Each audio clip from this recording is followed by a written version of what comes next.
పల్నాడు జిల్లా పోలీస్ భయమెరుగని ఒడ్డర్లు, బోయలు మరియు చెంచులతో కూడిన సంచార తెగల సైన్యాన్ని సమర్థవంతంగా నడిపిన వీరుడు వడ్డే ఓబన్న.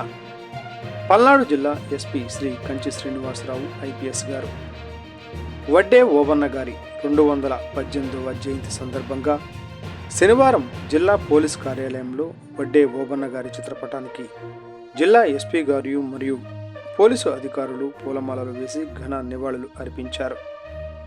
ఈ సందర్భంగా ఎస్పీ గారు మాట్లాడుతూ 1807 జనవరి 11వ తేదీ నాడు రేనాటి ప్రాంతంలోని నొస్సం గ్రామంలో వడ్డే సుబ్బమ్మ దంపతులకు వడ్డే ఓబన్న జన్మించారు. ఓబన్న గారు సంచార జాతి వడ్డెర కులానికి చెందినవారు.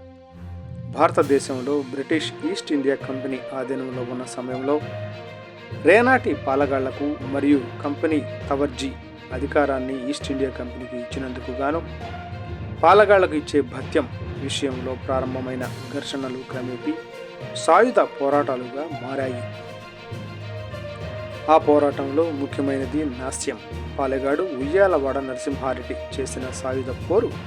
ఈ భీకర పోరులో సైన్యాధ్యక్షుడిగా వడ్డే ఓబన్న పోషించిన వీరోచిత పాత్ర అనర్వచనీయం.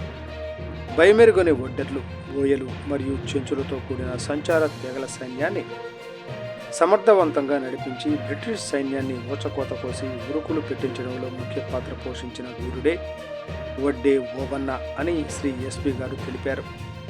ఈ కార్యక్రమంలో ఎస్పీ గారితో పాటు అడిషనల్ ఎస్పీ ఏఆర్ సత్యబాబు గారు మరియు ఇతర పోలీసు అధికారులు పాల్గొన్నారు.